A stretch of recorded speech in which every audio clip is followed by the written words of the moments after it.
जय मसीह की। एबीएस में आप सभी लोगों का स्वागत है। आज हम उत्पत्ति के 37वें अध्याय का अध्ययन करेंगे। यहाँ पर हम यूसुफ के बारे में पढ़ते हैं। जैसा कि हमने पढ़ा कि राहेल और याकूब के दो बेटे थे, एक यूसुफ और दूसरा बिन्यामीन। तो यूसुफ के बारे में हम यहाँ पे पढ़ते हैं कि यूसुफ जब 17 साल का हुआ और उस समय जबकि याकूब कनान में था, यूसुफ अपने भाइयों के साथ चरवाहे का काम करता था। बिल्हा और जिल्पा के बच्चों के साथ वो रहा करता था और उन्हीं के साथ वो भेड़ बकरियों को चराया करता था। और यूसुफ को उसके पिता याकूब बहुत ज़्यादा प्रेम किया करता था, क्योंकि वह उसके बुढ़ापे का पुत्र था। इतना ही नहीं, याकूब को राहेल से बहुत ज़्यादा प्रेम था, इस कारण भी यूसुफ से बहुत ज़्यादा प्रेम करता था। और उसने यूसुफ के लिए एक रंग बिरंगा अंगरखा बनाकर दिया। तो जब यूसुफ के भाई ये देखे कि उनका पिता याकूब, जो कि इस्राएल भी कहलाता है, यूसुफ से बहुत ज़्यादा प्रेम करता है, तो उसके बाकी सभी 11 भाई उससे विरोध करने लगे, उससे डाह करने लगे, उससे बैर करने लगे। एक बार यूसुफ स्वप्न देखता है और उस स्वप्न को अपने भाइयों को बताता है। वो इस प्रकार से कहता है कि तुम लोग सुनो, मैंने क्या स्वप्न देखा है। एक बार मैंने देखा कि हम सब 12 भाई मिलकर खेत में काम कर रहे हैं और हम सब फूलों को बांध रहे हैं, और मेरा फूला बीच में खड़ा हो गया और बाकी 11 फूलें तुम लोगों ने जो बांधी थी वो सब मेरे फूलों के चारों ओर झुक कर मेरे फूले का दंडवत करना शुरू कर दिया। तो जब यूसुफ के भाई ये सुनते हैं, वे बहुत ज़्यादा क्रोधित हो जाते हैं। एक तो पहले से ही उससे वो बैर करते थे। वो बोलते हैं, ये क्या दर्शन है, क्या स्वप्न है, क्या तू हम पर राज्य करेगा या हम पे प्रभुता करेगा? ऐसा जब वो कहते हैं, और उससे और भी ज़्यादा क्रोधित हो जाते हैं और भी ज़्यादा बैर करने लगते हैं। उसके बाद यूसुफ दूसरा स्वप्न देखता है। वो ऐसा देखता है कि सूरज, चंद्रमा और 11 तारागण उसका झुक कर दंडवत कर रहे हैं। तो ये जो स्वप्न है वो अपने भाइयों को भी बताता है और अपने पिता को भी बताता है। तो उसका पिता कहता है कि ये क्या स्वप्न है? क्या मैं और तेरी माता और तेरे भाई हम सब मिलकर गिरकर तेरा दंडवत करेंगे? याकूब ऐसा कहता तो है, लेकिन इस बात को, इस स्वप्न को वो स्मरण रखता है। लेकिन उसके भाई इन स्वप्नों के कारण से यूसुफ से और ज़्यादा बैर करने लगते हैं। एक बार की बात है, याकूब के बेटे भेड़ों को चराने के लिए शेकेम नामक जगह में जाते हैं। तो उस समय याकूब कहता है अपने बेटे यूसुफ से कि तू जाकर अपने भाइयों का खोज खबर ले, उनका कुशलता को तू देखकर आ। क्योंकि हमेशा से ही जो यूसुफ रहता है वो अपने भाइयों के बारे में एक एक खबर लाकर याकूब को दिया करता था। तो इस बार भी याकूब ने ऐसा ही कहा कि जैसे तेरे भाई लोग अभी शेकेम में हैं, तू वहाँ जा और वहाँ जाके उनकी खोज खबर लेकर आ कि वो लोग कुशल से तो हैं। यूसुफ ने कहा ठीक है, और वो चला गया। वो जाकर उस जगह में वो बहुत ढूंढता है अपने भाइयों को, लेकिन वो नहीं पाता है। तो शेकेम का एक व्यक्ति उससे पूछता है कि तुम काफ़ी देर से यहाँ वहाँ घूम रहे हो, क्या बात है? तो वो बोलता है कि मैं अपने भाइयों को यहाँ पे ढूंढने के लिए आया हूँ। वो यहाँ चरवाहों को लेकर आए हैं, लेकिन वे कहीं दिखाई नहीं पड़ रहे हैं। क्या तुम बता सकते हो कि वो कहाँ गए हैं? तब उस व्यक्ति ने कहा कि मैंने उन्हें ऐसा कहते हुए सुना कि चलो दोतान की ओर चलते हैं। तो यूसुफ दोतान की ओर जाता है और वहाँ जाकर वो अपने भाइयों को पाता है। जब यूसुफ अपने भाइयों के पास जाता है तो उसके भाई दूर से ही उसे देखकर कहते हैं कि वो स्वप्न देखने वाला, दर्शन देखने वाला आ रहा है, आओ चलो उसे हम मार डालते हैं। ऐसा लोग षड्यंत्र रखते हैं। और जब यूसुफ आता है, उसके पहले रूबेन उनसे कहता है कि क्यों हम अपने भाई को मारें, क्यों ना हम उसे यहाँ पे जो गड्ढा है, जो कुआं है, जहाँ की पानी नहीं है, वहाँ पे डाल देते हैं। वास्तव में रूबेन यूसुफ को बचाना चाहता था और जब ये भाई चले जाएं तो रूबेन आकर यूसुफ को उठाकर अपने पिता को देना चाहता था, इसलिए वो ऐसा कहता है कि हम उसे कुएं में डाल दें। तो जब यूसुफ पास में आता है तो उसके भाई जो रंगीन अंगरखा याकूब ने यूसुफ को बना के दिया था उसे वो लोग उतार लेते हैं और यूसुफ को उस अंधेरे कुएं में धकेल देते हैं। और ये लोग सब जब वहाँ बैठे रहते हैं, रोटी खाते रहते हैं, तो उस समय वो देखते हैं कि मिद्यानी लोग, आइए 25वां वचन हम पढ़ते हैं। तब वे रोटी खाने को बैठ गए और आंखें उठाकर क्या देखा कि इस्माइलियों का एक दल ऊँटों पर सुगंध द्रव्य, बलसान और गंधरस लादे हुए गिलाद से मिस्र को चला जा रहा है। जब वो लोग देखते हैं उस ग्रुप को तो यहूदा इस प्रकार से कहता है कि क्यों हम अपने भाई को मारें और उसका लहू हमारे सर पर हो, क्यों ना हम अपने भाई को इन लोगों को बेच दें।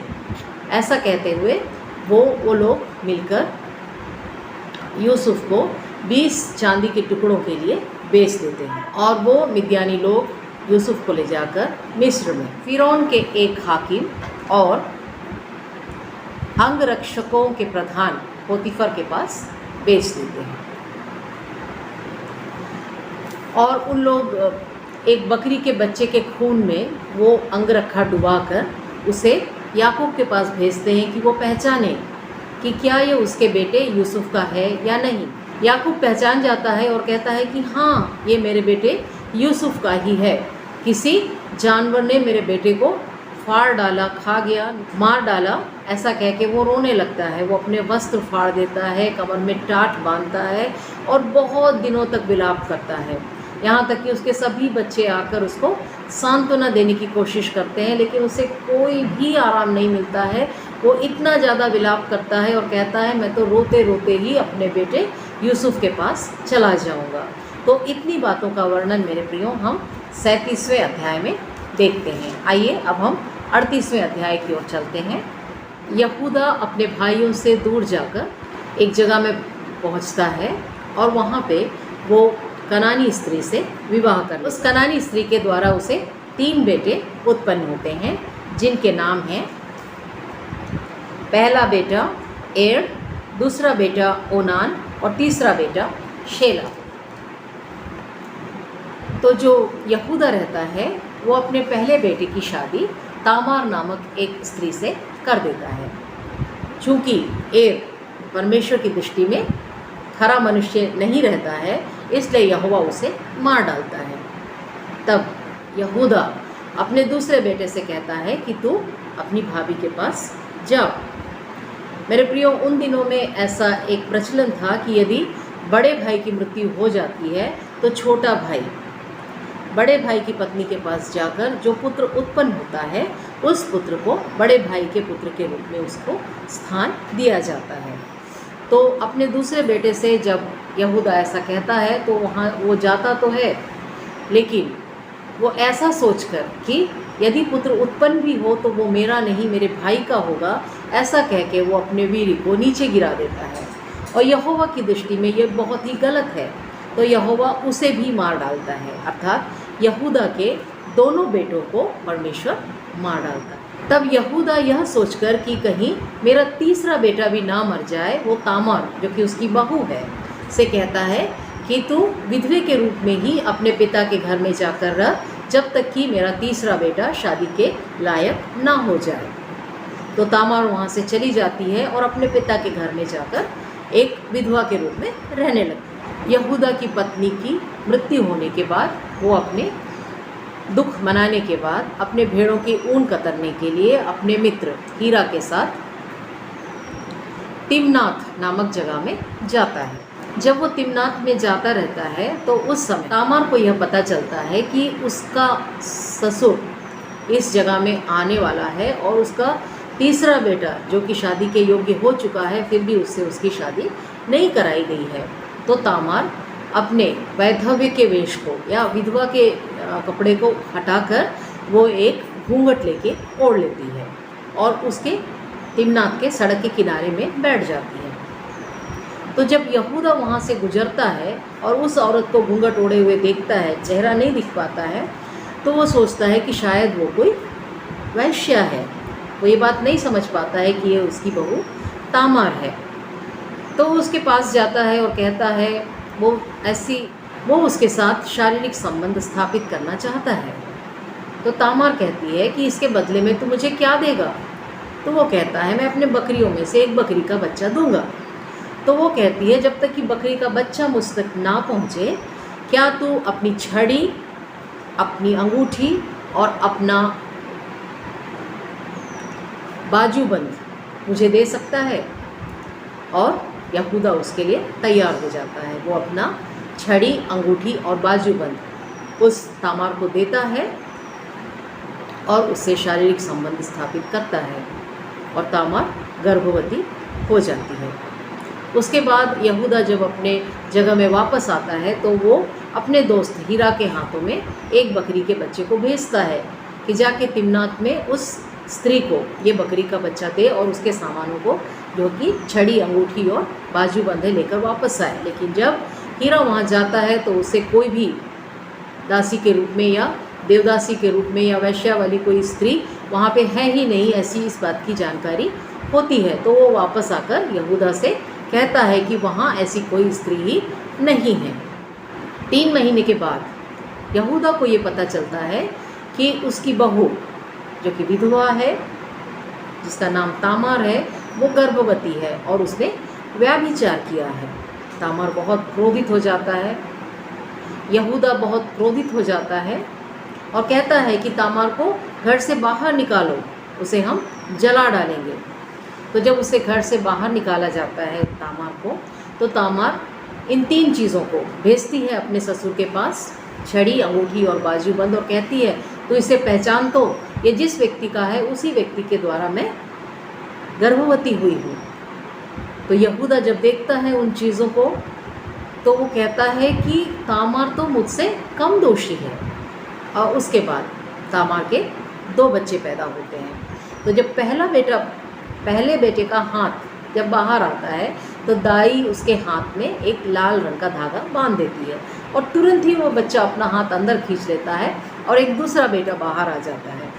तो वो दाई पूछती है तो क्यों बस बाहर आ गया, और उसका नाम पेरेस डाला जाता है और फिर दूसरा बच्चा पैदा होता है और उसका नाम जेरह रखा जाता है। मेरे प्रियो, इस अध्याय में हम इतनी बातों का अध्ययन करते हैं।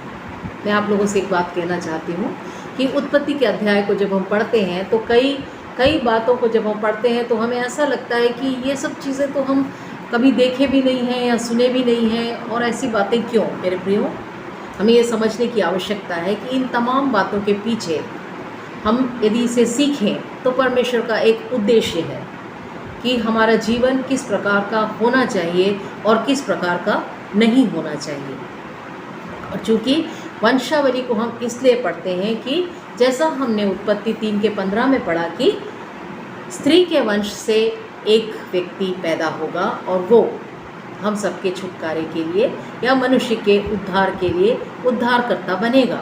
मेरे प्रियो, उस व्यक्ति के जन्म तक जितने लोग आ चुके हैं उनके वंश को पढ़ने के लिए ही हम इस वंशावली का अध्ययन करते हैं। मेरे प्रियो, तो इन तमाम बातों को जब आप पढ़ते हैं तो आप इस बात को समझने की कोशिश कीजिए कि ये तमाम बातें हमें यीशु मसीह की ओर अपनी आँखों को लगाने के लिए सहायक हैं। तो आज के लिए इतना ही। परमेश्वर आप सबों को आशीष दे। जय मसीह।